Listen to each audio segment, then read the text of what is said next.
Hello everyone. I think that you can see on the screen the topic is the sentence, okay? And today I'm going to define what sentence is first of all. What is sentence? Students, we already know that sentence is a group of words which makes complete sense. You can see here a group of words that makes complete sense is called a sentence, right? So Helen Keller, this is the worksheet one. This is a practice book, right? Class 7, and this book actually, you know that it's in DAV public, school. Okay, so now let us see the exercise. I'm going to solve the exercise questions, right? So sentence, as I told you, sentence is nothing but a group of words which makes complete sentence. जो sentence होता है वो group of words होता है. अगर complete sense दे रहा तभी वो sentence कहेंगे. अगर मैं वर्ड्स पे लेके चलूँ तो मैं आपको यहाँ पर दिखाना चाहूँगा और like to show you. For example, अगर मैं कहता कि my dad wants to go to Mumbai, तो ये एक सेंटेंस है. This is sentence, my dad wants to go to Mumbai, because it gives complete meaning that my dad wants to go to Mumbai. वो मुंबई जाना चाहते हैं, but Rani has, this is incomplete sentence. Rani has, what Rani has, there is no meaning. Rani has what. If you say that Rani has broken, Rani has broken my car, Rani has broken my car. Now this sentence, you can call this sentence a meaningful sentence. So this will be a complete sentence. You got me? Good. I think you are getting my point, right? You must not go blank, my dear student. This is so simple. Mohit will do his homework. This is a complete sentence. Rani is going to India. This is a complete sentence. But if I say, I, I,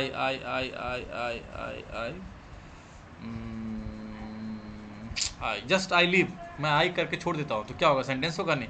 जब तक मैंने कर दिया I am, अभी भी meaning complete नहीं आ रहा. अगर मैं कहूँ आई एम हेल्पिंग,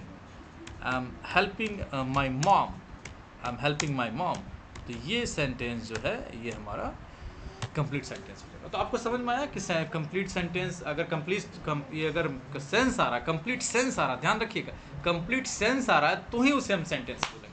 अगर सेंस नहीं आ रहा है ना तो वो सेंटेंस नहीं होगा. ठीक है, सेंटेंस पूरा मीनिंगफुल होना चाहिए. ठीक है, अभी आते हैं हम लोग यहाँ पे. अब एक्सरसाइज को देखते हैं. पहला इस एक्सरसाइज में क्या करना है? इस एक्सरसाइज में, फर्स्ट एक्सरसाइज में हमें सब्जेक्ट लिखना है. ठीक है, write down the name of the person और thing spoken of in each sentence, यानी जिनके बारे में ये सारे सेंटेंसेस लिखे हुए. जैसे फर्स्ट देखते हैं ना, Helen was a naughty girl. तो अब किसके बारे में लिखा गया? हेलन के बारे में लिखा गया. तो मैंने एक्सरसाइज ये जो क्वेश्चन नंबर 2 है, या फिर जो इस ब्लैंक में भरना है हमें, इसमें क्या हो जाएगा? हेलन आ जाएगा. थर्ड में क्या आ जाएगा? थर्ड ब्लैंक में क्या आएगा? थर्ड में हम भर सकते हैं एवरी क्लाउड, ये हमारा सब्जेक्ट हो जाएगा. ठीक है, फोर्थ में क्या हो जाएगा? मोस्ट डेफ पीपल, ये हमारा सब्जेक्ट हो जाएगा. फिफ्थ में क्या हो जाएगा? She died at the age of 88. तो कौन सब्जेक्ट है हमारा? सी है. तो इसमें मैं सी, मैंने इसमें I have already written she, right. अब आते हैं हम लोग नेक्स्ट पार्ट में. अब नेक्स्ट पार्ट में क्या बोलता है? Now write down the parts of the sentences that tell us something about the subject. हमें उस पार्ट को लिखना है इन ब्लैंक्स में जो सब्जेक्ट के बारे में कुछ बता रही है. ठीक है, इससे पहले हम समझ सकते हैं कि the part of the sentences that tell us something about the subjects are called predicate. Predicate किसे प्रेडिकेट हम बोलते हैं? What is predicate? Predicate actually the part of the sentence, वो सेंटेंस का वो पार्ट जो कि सब्जेक्ट के बारे में बात करता है. ठीक है, विच टॉक्स अबाउट सब्जेक्ट. चलिए एक एग्जाम्पल देखते हैं. Let's see one example, then you will understand. आपने कहा कि Rani is going to suppose same question है. रानी इज गोइंग टू, आपने कर दिया Patna. Rani is going to Patna. ठीक है, अब आपसे मैं पूछता हूँ कि इसमें सब्जेक्ट कौन है? तो जाहिर सी बात है, सब्जेक्ट कैसे निकालेंगे? आप सिर्फ हु लगाओ ना, इससे पूछो who is going to Patna. ये क्या हो गया? ये हमारा हो गया सब्जेक्ट. क्या हो गया? ये हमारा सब्जेक्ट. क्लियर है? ये तो क्लियर है. अब इसको थोड़ा मैं स्पेस दे देता हूँ ताकि आपको समझने में आसानी हो. अब बताइए कि रानी, अगर मैं कहूँ कि Rani is going to Patna, तो वो कौन सा पार्ट है जो ये बता रहा है कि पटना जा रही है? इज गोइंग टू पटना, ये जो पार्ट है बच्चों, ये पार्ट एक्चुअली बता रहा है रानी के बारे में कि रानी पटना जा रही है. ठीक है ना? हाँ, तो ये पार्ट जो है ना, इसी पार्ट को हम प्रेडिकेट बोलते हैं. क्लियर है? Are you getting me? इसको एक बार मैं आपको यहाँ पर लिख के भी दिखा देता हूँ. ये पार्ट जो हो गया, ठीक है, ये पार्ट हमारा हो गया सब्जेक्ट, और ये पार्ट हमारा हो गया प्रेडिकेट.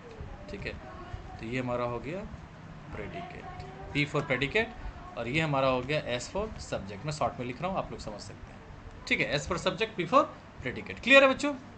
ओके, अब आगे चलते हैं, ठीक है। लेट अस मूव अहेड, ठीक है। अब आते हैं हम लोग, तो आपको प्रेडिकेट समझ में आ गया। अब आपको यहाँ पर आइडिया हो जाएगा बिल्कुल, you will understand each and everything. अब इस क्वेश्चन में देखते हैं, क्वेश्चन नंबर 2, 3 सॉल्व है, ऑलरेडी मैंने कर दिया है सॉल्व। अब most deaf people can not talk. अब इसमें कौन सा पार्ट है जो मोस्ट डेफ पीपल के बारे में बता रहा है? Can not talk, can not talk. कौन? Most deaf people can not talk. तो कैन नॉट टॉक किसके बारे में बता रहा है? मोस्ट डेफ पीपल के बारे में। तो ये मैंने क्या किया, यहाँ पे मैंने प्रेडिकेट को मुझे लिख देना है, ठीक है, यहाँ पर इसमें लिख देना, ठीक है। 4th नंबर मैंने लिख दिया प्रेडिकेट। अभी आते हैं हम लोग 5th नंबर में, ठीक है। अब 5th नंबर में क्या हो रहा है, let us see 5th number. 5th example क्या है? She died at the age of 88। अब इसमें सब्जेक्ट कौन है? सी है। Died at the age of 88, ये जो पार्ट है died at the age of 88, ये एक्चुअली प्रेडिकेट है जो कि सी के बारे में बता रहा है, ठीक है। तो मैंने क्या किया, इसी को हम लोग को लिखना, we have to write this sentence. Clear है? अब नीचे चलते हैं हम लोग, और यहाँ पे वी विल राइट ऑन। समझना है बच्चों, ठीक है। हाँ, तो ये आपका एक्सरसाइज हो गया, ठीक है। मैंने एक्सरसाइज नंबर 1 बता दिया, ये एक्सरसाइज नंबर 2 हो गया, ठीक है। ये 1 ही शायद था, हाँ, इट इज़ 1। हाँ, अब हम लोग चलते हैं वर्कशीट 2 पे। अब वर्कशीट 2 पे क्या है बच्चों, कि वर्कशीट 2 पे हमें some predicates are given below, ये प्रेडिकेट्स दिया हुआ है, ठीक है ना। Some predicates are given below, match them with their subjects on page number 14 and write meaningful sentences, ठीक है।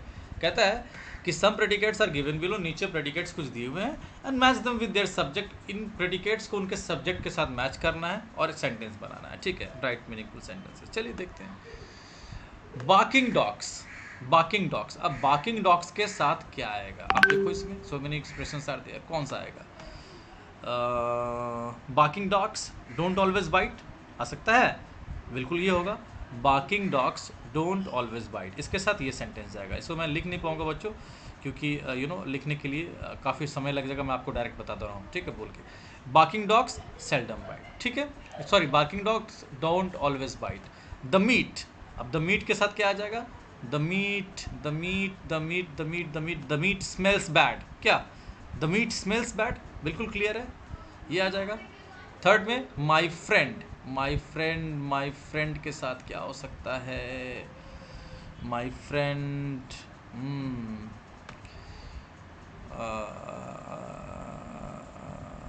अब इसमें तो बस एक ही दिख रहा है मुझे, जो मुझे लग रहा है कि सही है। My friend believes in truth and non violence, मेरा जो दोस्त है वो ट्रूथ और नॉन वायलेंस में बिलीव करता है, ही बिलीव्स इन, तो माई फ्रेंड के साथ ये आ सकता है, ठीक है। आगे चलते हैं हम लोग। लॉबस्टर्स, लॉबस्टर्स क्या होता है भाई? Lobsters, lobsters, lobsters have blue blood, कह सकते हैं लॉबस्टर्स हैव ब्लू ब्लड, पता नहीं, ठीक है। लॉबस्टर्स यही होना चाहिए, बिल्कुल यही होगा। एन आउल, एन आउल के साथ क्या जाएगा? इसके साथ क्या जाना चाहिए? Which one should go? हाँ, an owl can turn its head in a complete circle, in a complete circle ये अपना हेड को मूव कर सकता है, ठीक है, कैन टर्न। अब आगे चलते हम लोग, नेक्स्ट क्या है? Credit cards, credit cards are very convenient, बहुत कन्वीनियंट होते हैं ना क्रेडिट कार्ड, एटीएम कार्ड, जो भी कार्ड लेना है वो बहुत सारे कन्वीनियंट होते हैं, दे आर वेरी यूज़ करने में हैंडी होते हैं, पॉकेट में लेके चले जाइए आराम से, एटीएम जाइए, एटीएम मशीन से निकाल लीजिए उसको, ठीक है, जो भी पैसे आपको निकालने। आगे चलते हम लोग। ताजमहल, ताजमहल, इसमें क्या हो जाएगा? ताजमहल के लिए कौन सा हम प्रेडिकेट यूज़ करेंगे? Taj Mahal is one of the 7 wonders of the modern world, ठीक है, ये हो जाएगा, क्लियर है, राइट। आगे कौन सा है भाई? लास्ट वन कौन सा बच रहा है? The frightened rabbit, the frightened rabbit hid in Bush, hid in a bush, वो जाके झाड़ियों में छिप गया। जिसमें हम लोगों का ये एक्सरसाइज भी हो गया, एक्सरसाइज नंबर 2। अब बी में चलते हैं, हाँ, अब बी में चलते हैं। Underline the subject in the sentence given below, इसमें आपको अंडरलाइन करना है, क्या करना है? अंडरलाइन करना है, ठीक है, कौन सब्जेक्ट होगा? चलिए हम लोग देखते हैं इसको। Whatever the reason one should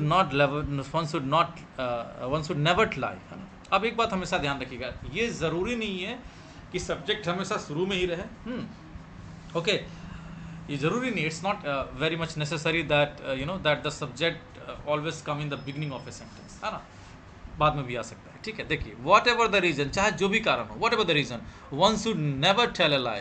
इसमें सब्जेक्ट कौन है? वन है। दिस विल, इसको अंडरलाइन हम लोग करेंगे, ठीक है। This will be subject, it's not working, this will be subject. Okay, तो यहाँ पर मैं इसके सामने आपका लिख दे रहा हूँ, यहाँ हो गया वन, मैं सामने सामने आंसर कर दे रहा हूँ, ठीक है। इसमें वन हो जाएगा सब्जेक्ट, ठीक है। मस्टरिंग करेज सी अटैक द विच, इसमें सी जो है, ये सी आपका क्या हो गया? आपका सब्जेक्ट हो गया। मैं यहाँ सामने कर दे रहा हूँ, ठीक है। Okay, out came the sun after a heavy downfall, तो इसमें कौन हो जाएगा? Subject, sun. Okay, after out come the sun, ये द सन जो होगा आपका क्या हो जाएगा? ये हमारा सब्जेक्ट हो जाएगा, ठीक है।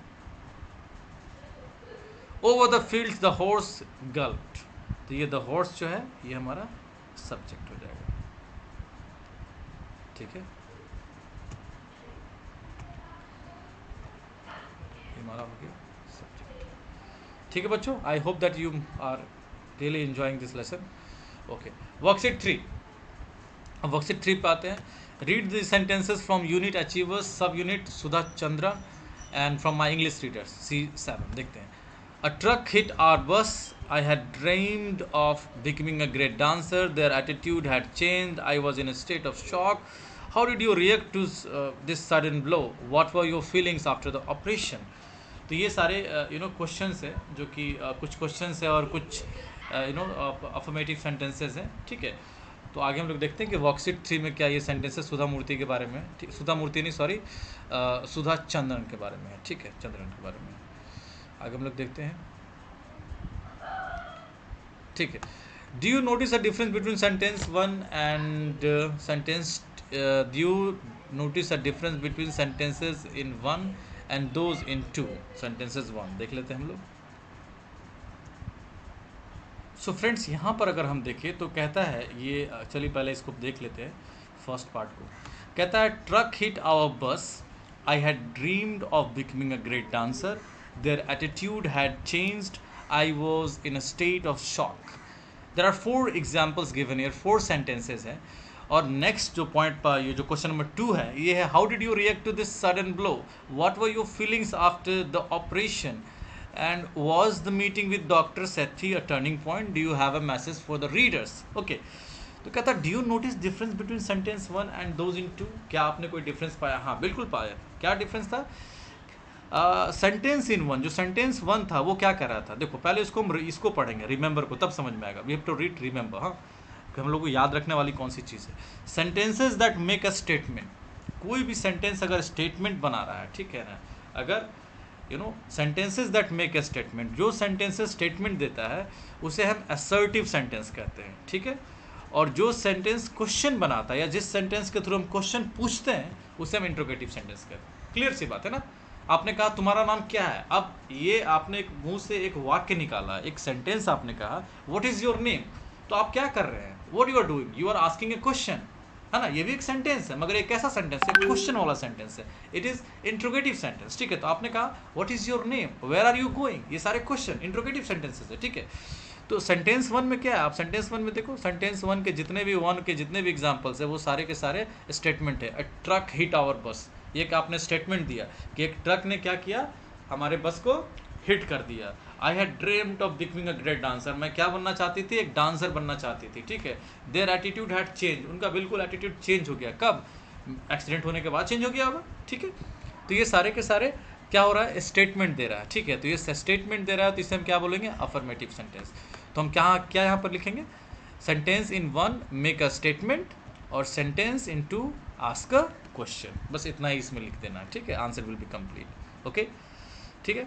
अब वर्कशीट 4 पे चलते हैं फ्रेंड्स। वर्कशीट 4 पे डेट 12 अगस्त 2008। तो आपको क्या करना है इसमें?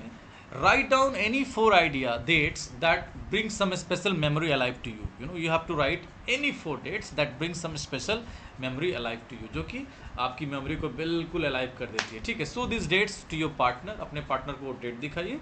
Your partner will ask a questions, ask you questions that you must answer, one has been done for you. जैसे कि आप लोग एग्जांपल दे सकते हैं। डेट, पहला डेट देखिए 12 अगस्त 2008 दिया हुआ, ठीक है।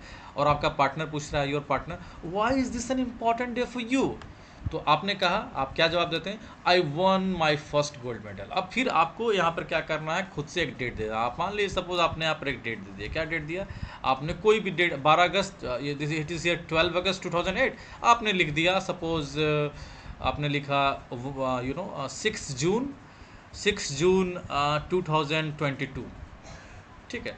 6 जून 2000, जून नहीं करेंगे चूँकि ऑलरेडी जून तो चल ही रहा है। हम लोग कर सकते हैं 3 जून 2022, ये कर दिया। अब आपका पार्टनर क्या बोलेगा? Why is this an important day for you? तो आप यहाँ पर क्या आंसर दोगे? आप अपना आंसर दे सकते हो। आप बोल सकते हो कि my father gave me a laptop on this day. अपने से बना सकते हो कि my father gave me a laptop on this day, my father gave me a laptop on this day. उसी तरीके से बाकी का भी आप कर सकते हो। It is so simple, I don't think that I should be giving you all the answers, ठीक है। थर्ड में अगर कहोगे तो एक और मैं कर दे रहा हूँ, ठीक है। आपके लिए कितने इसमें हैं? इसमें तो बेटा कम से कम 2 तो आपको खुद से करना चाहिए। चलिए एक और मैं ट्राई करता हूँ आपके लिए, ठीक है। आप फिर से एक डेट दे दोगे और योर पार्टनर आपसे क्या पूछेगा? Why is this day special for you? यहाँ पर लिखा हुआ why is this an important day for you, ऐसा भी हो सकता है, ठीक है। तो आप क्या यहाँ पर आंसर दोगे? आप एक आंसर दे देना। सपोज इस दिन आपके पापा ने आपके लिए कार खरीदा हो, ये आप लिख सकते हो कि my father bot A car on this day, my father bot A car for me on this day. Complete हो गया बच्चों। तो इस तरीके से हम कर सकते हैं। तो अभी हम लोग इतना ही एक्सरसाइज करेंगे, बाकी पार्ट 2 आप रेडी रहिएगा। वर्कशीट 5 के बाद से आपका मैं पार्ट 2 में दूंगा, ठीक है। Thank you so much.